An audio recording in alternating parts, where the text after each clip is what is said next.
ഇനി ഞാൻ പറയട്ടെ മുസ്ലിമീങ്ങളെ, നിങ്ങൾ ശരിക്കൊന്ന് ചിന്തിക്കൂ. ഈ കിതാബിന് മുസ്തഹ്സിറം മിസ്റാബ് എന്ന് പറഞ്ഞതല്ലേ ഈ മൗലവി പച്ചക്കള്ളം കള്ളുകുടിയനാക്കാൻ വേണ്ടി പറഞ്ഞത്? ഇങ്ങനെയല്ലേ ഇവരായ തോതല്? ഇങ്ങനെയല്ലേ ഇവരെ കിതാബ് വായിക്കല്? ഇങ്ങനെയല്ലേ ഇവരെ വഞ്ചിക്കല്, കബളിപ്പിക്കല്? ഇനി ഞാൻ ചോദിക്കട്ടെ, എന്നിട്ട് മൂപ്പര് കുറച്ച് പാട്ടുപാടും. മൂപ്പര് ഉസ്ബീനെ കുറ്റം പറയും. അറേബ്യൻ സാഹിത്യം പഠിക്കാൻ വേണ്ടി, അറബി സാഹിത്യം പഠിക്കാൻ വേണ്ടി കത്തുന്നതിന്റെ സായിറം ബൈത്ത് ചെല്ലുമ്പോ അതിൽ പഴയ കാലത്തുള്ള അറബികൾ പാടി പല പാട്ടുണ്ടാവും. സാഹിത്യം പഠിക്കാനാ ആ സാഹിത്യമുള്ള പാട്ടുകൾ അദ്ദേഹം എടുത്തുദ്ധരിക്കുകയും അത് ഉദ്ധരിക്കുകയും ചെയ്തത് അത് പെൺപ്രേമിയാണെന്നും പറഞ്ഞില്ലേ മൗലവി? എന്ത് തോന്നിവാസമാണ്! ഇനി നിങ്ങൾ അതായത്തിന്റെ അർത്ഥം അതേ റസൂലുള്ളാഹിന്റെ തെറ്റ് ചെയ്തു പോയാൽ പോകണമെന്നല്ല, തെറ്റ് ചെയ്തു പോയപ്പോൾ എന്നാണ് എന്ന് പറഞ്ഞില്ലേ? അവരക്രമം പ്രവർത്തിച്ചാലെന്നല്ല, പ്രവർത്തിച്ചാരേ അഥവാ അവരിൽ നിന്നൊരക്രമം വന്നുപോയപ്പോൾ അഥവാ കഴിഞ്ഞുപോയ മാവിയായ ഒരു കാര്യമാണ്. ആയത്തിന്റെ അർത്ഥം നിങ്ങളുടെ നേതാവിന്റെ ബുക്ക് നോക്കി വായിക്കുന്നു. അവരോട് തന്നെ അക്രമം പ്രവർത്തിക്കുകയും അങ്ങനെ അവർ നിന്റെ അടുത്ത് വരികയും അള്ളാഹുവിനോട് അവർ പാപമോചനം തേടുകയും നബി അവർക്ക് വേണ്ടി പാപമോചനം തേടുകയും ചെയ്താൽ അള്ളാഹു അവരുടെ പശ്ചാത്താപം സ്വീകരിക്കുന്നതാകുന്നു എന്നാണ് പ്രസ്തുത ആയത്തിന്റെ ആശയം. നിങ്ങളിവിടെ ചെയ്താൽ, തേടുകയും ചെയ്താൽ എന്ന അർത്ഥം ശരിക്കു തന്നെ നിങ്ങൾ ഇവിടെ എഴുതിപ്പോയില്ലേ മൗലവിമാരെ? ഇനി അതാ ഇബ്നു കസീർ പറഞ്ഞത് കാണുക.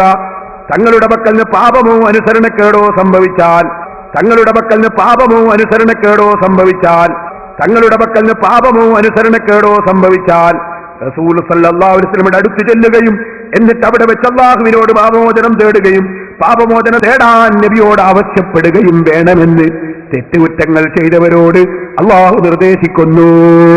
അപ്പൊ നബിയോട് തേടാൻ ആവശ്യപ്പെടണമെന്ന് അല്ലാഹു നിർദ്ദേശിക്കുന്നു. ഖുർആന്റെ തഫ്സീർ ഇബ്നു കസീർ പറഞ്ഞത് അങ്ങനെയാണെന്ന് നിങ്ങളും സമ്മതിച്ചില്ലേ മൗലവിമാരെ? ഇനി നിങ്ങളെ ഖുർആൻ പരിഭാഷ ഞാൻ ഉസ്സങ്കടിയിൽ വായിച്ചില്ലേ? ജീവിച്ചിരിക്കുന്നവർക്ക് മാത്രമല്ല അതിനുശേഷമുള്ളവർക്കും അത് ബാധകമാണെന്ന്. അതേ വരുന്ന വാചകം നിങ്ങൾ അമാനി മൗലവി പറഞ്ഞില്ലേ? എന്നിട്ടോ അതിന്റെ ശേഷം മരണശേഷം അത് ബാധകമല്ലെന്ന് അദ്ദേഹത്തിന്റെ വകയിൽ ദുർവ്യാഖ്യാനം എഴുതിയത് ഞാനവിടുന്ന് വിശദീകരിച്ചതല്ലേ? ഇൻഷാല്ലാഹ് പ്രസംഗത്തിന്റെ CD ഇറങ്ങുമ്പോ ഞാനതിൽ കേട്ടിക്കോളാം. നിങ്ങൾ പറയുന്ന അതിന്റെ ശേഷം ഞങ്ങൾ ഇങ്ങനെ പറഞ്ഞിട്ടുണ്ട്. നിങ്ങളെ വാദം മുഴുവനും വൈരുദ്ധ്യാണെന്നല്ലേ ഞങ്ങൾ അഭിപ്രായം തന്നെ. നിങ്ങൾ ആദ്യം പറഞ്ഞു എല്ലാ ഓരോ സത്യവിശ്വാസത്തിനും ബാധ്യതയാണ് ഈ ആയത്തിൽ പറഞ്ഞ കാര്യം. പിന്നെ നിങ്ങൾ പറഞ്ഞു ഇത് റസൂലുള്ളാഹിന്റെ ജീവിതകാലത്ത് മാത്രം അല്ല, വഫാത്തിന്റെ ശേഷം. ഞാനൊന്നുകൂടി വായിക്കാം, ശരിക്കും മൗലവി ഒന്ന് മനസ്സിലാക്കണോടെ. റസൂൽ സല്ലല്ലാഹു അലൈഹി വസല്ലമ നിലവിലുള്ളപ്പോൾ അവിടുത്തെ വിധി അനുസരിക്കാതെ അവിടുത്തെ എതിരാളികളായ താഗൂത്തുകളെ അനുസരിക്കൽ റസൂലിനെ നിഷേധിക്കലായിത്തീരുന്നു. റസൂലിന്റെ കാലശേഷം അവിടുത്തെ സുന്നത്തിനെതിരായ വിധികൾ സ്വീകരിക്കുന്നതും അതുപോലെ തന്നെ. റസൂലിന്റെ കാലശേഷം അവിടുത്തെ സുന്നത്തിനെതിരായ വിധികൾ സ്വീകരിക്കുന്നതും അതുപോലെ തന്നെ. റസൂലിന്റെ കാലശേഷം അവിടുത്തെ സുന്നത്തിനെതിരായ വിധികൾ സ്വീകരിക്കുന്നതും അതുപോലെ തന്നെ. ഇനി അങ്ങനെ ഒരക്രമം അതാകട്ടെ അവനവനോട് തന്നെ ചെയ്യുന്ന വമ്പിച്ച അക്രമവുമാണ്. ചെയ്തു കഴിഞ്ഞാൽ പിന്നെ വേണ്ടത് അതിന് ന്യായീകരണമുണ്ടാക്കുകയോ ഒഴിവ് കഴിവുകൾ സമർപ്പിക്കുകയോ അല്ല, മറിച്ച് റസൂൽ സല്ലല്ലാഹു അലൈഹി വസല്ലമ തിരുമേനിയുടെ അടുക്കൽ ചെന്ന് തന്റെ പക്കൽ വന്നുപോയ അപരാധത്തെക്കുറിച്ച് ഖേദം പ്രകടിപ്പിക്കുകയും അല്ലാഹുവിനോട് പാപമോചനത്തിന് വേണ്ടി പ്രാർത്ഥിക്കുകയും തങ്ങൾക്ക് വേണ്ടി തിരുമേനിയോട് അപേക്ഷിക്കുകയുമാണ് അവർ ചെയ്യേണ്ടത്. അതോടുകൂടി അവർക്ക് വേണ്ടി ശുപാർശ ചെയ്തുകൊണ്ടും റസൂൽ സല്ലല്ലാഹു അലൈഹി വസല്ലം അല്ലാഹുവിനോട് പ്രാർത്ഥിക്കുന്ന പക്ഷം നിശ്ചയമായും അല്ലാഹു അവർക്ക് പുറത്തു കൊടുക്കുമായിരുന്നു എന്നൊക്കെയാണ് ഈ വചനത്തിൽ അല്ലാഹു അറിയിക്കുന്നത്. അപ്പൊ അല്ലാഹു അറിയിക്കുന്നത് ഇതാണ്. പിന്നെ മുജാഹിദിന്റെ അഭിപ്രായം വേറെ ഉണ്ട് അതിന്റെ ശേഷം. അതാ നിങ്ങൾ വായിച്ചത്. മുജാഹിദിന്റെ അഭിപ്രായം എന്താ? അതിന്റെ ശേഷം പറഞ്ഞു ഇപ്പറഞ്ഞത് റസൂൽ തിരുമേനിയുടെ കാലത്തുള്ളവരെ സംബന്ധിച്ചാണെന്ന് വളരെ വ്യക്തമാണ്. അതിന്റെ തെളിവായത്തല്ല ഹദീസല്ല, കേട്ടോളൂ തെളിവ്. റസൂൽ സല്ലല്ലാഹു അലൈഹി വസല്ലം തിരുമേനിയുടെ അടുക്കൽ ചെല്ലലും അവിടുന്ന് പാപമോചനം തേടും അവിടുത്തെ ജീവിതകാലത്ത് മാത്രമാണല്ലോ സാധ്യമാവുക. അയ്യോ, ഒരു ടിക്കറ്റ് എടുത്ത് ആർക്കും കഴിയും. ആർക്കാണ് അതിന് കഴിയാത്തത്? അല്ലാതെ സാധ്യമല്ല നിങ്ങൾ പറയുന്നു. എല്ലാ ദുബായും ഖത്തറിലൊക്കെ പോകുന്ന നിങ്ങൾക്ക് അവിടെ മാത്രം പോകാൻ സാധ്യമാകുന്നില്ലെന്നോ? അതിന്റെ അബ്ദുല്ലാഹിബ്നു ഉബയ്യും പറഞ്ഞത് നബിയോട് പറയാൻ വേണ്ടി പോകുന്ന പരിപാടിയില്ല. നബിയോട് പറയാൻ വേണ്ടി വിളിച്ചാൽ യസ്തഗ്ഫിർ ലക്കും റസൂലുള്ള നിങ്ങൾക്ക് വേണ്ടി ശുപാർശ പറയും, അതിനുവേണ്ടി വരൂ എന്ന് പറഞ്ഞ് അവിടെ വിശ്വാസികളെ വിളിച്ചാൽ ലൗറൂസവും അത് സാധ്യമല്ല, തലയങ്ങ് തിരിച്ചുകളയും. വറഅയ്തഹും യസുദ്ദൂന അവർ പിരിഞ്ഞു പോകുന്നത് കാണാം. എന്തുകൊണ്ട്? വറഅയ്തഹും യസുദ്ദൂന വഹും മുസ്തക്ബിറൂൻ അവർ വിതറന്മാരാണ്.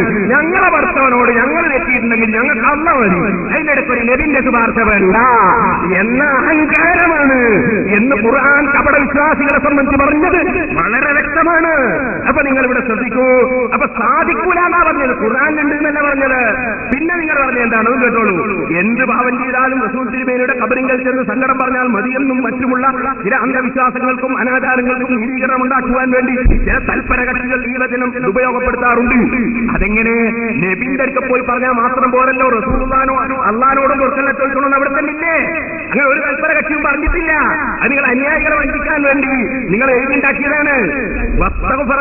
റസൂൽ ശുപാർശയും ചെയ്യണം, അള്ളാഹിനോട് കൊടുക്കല ചോദിച്ചാൽ വേറെ നടക്കുകയും വേണമെന്ന.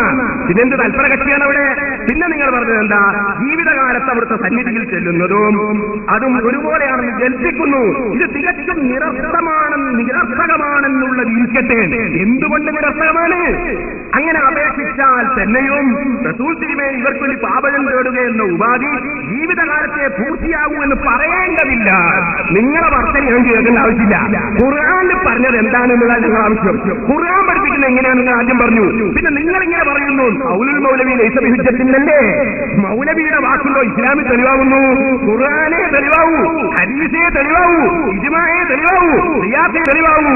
ഖുർആനിൽ പറഞ്ഞത് ഇങ്ങനെയാണ് നിങ്ങൾ സമ്മതിച്ചു. നിങ്ങൾ പറയുന്നത് പറയേണ്ടതില്ല.